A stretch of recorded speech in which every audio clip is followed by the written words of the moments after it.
ئەمە دەشتی شارە زوورە، یەکێکە لە بەپیترین زەویە کشتوکاڵەکان لەسەر ئاستی عێراق و هەرێمی کوردستان. بەهۆی لەباری زەویەکەی بۆ بەروبوومی دانەوێڵە ساڵانە بە هەزاران تۆن بەروبوومی دانەوێڵەی گەنم و جۆ لەم زەویە بەرهەم دەهێنرێ، بەڵام ئەم ساڵ سەرباری زیادبوونی بەروبووم بەهۆی بڵاوبوونەوەی جۆرە مێروویەکی ڕووەکی زیان بەخشەوە لە زەویە کشتوکاڵەکانی ناوچەکە. بەروبوومی دانەوێڵەی گەنم لە زەویە کشتوکاڵەکانی سنووری شارەزوور و سێ سادق زیانی زۆریان بەرکەوتووە.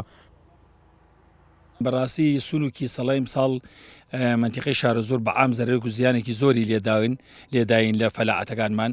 ئەویش شتێکە گیانەوەرێکە قودرەتی خواییە دروست بووە. بەڕاستی فەلاعی وامان هەیە سێدان لەجار دەرمانی سونوکی سەڵەی کردەوە، بەڵام تا ئێستا بەردەوامە و لە حەد بەدەر زیانی گیانەوە بە فەلاعەتەکان.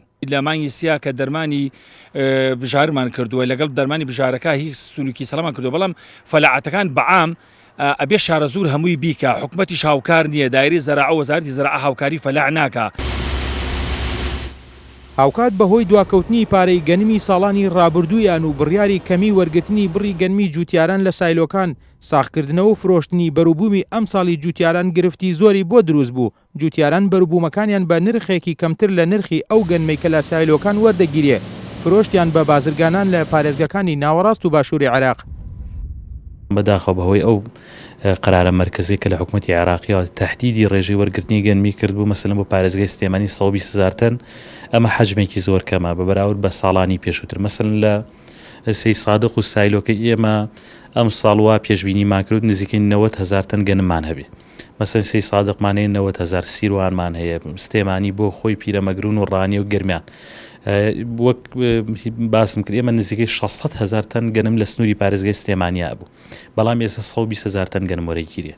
ئەمەش گرفتێکی زۆری بۆ براجوتیارەکانی سنوورەکە دروست کرد، وای کردووە کە عەرەبەکانی خواری و عێراق تاجرەکانی منتیقەی سلێمانی و دەوروبەری ئێمەمانان خستن بە وەرگرتنی ئەو گەنمانە دەستی جوتیار بە سعرێکی ڕەمزی زۆر کەم و بردیان بۆ ناوچەکانی خواری و عێراق.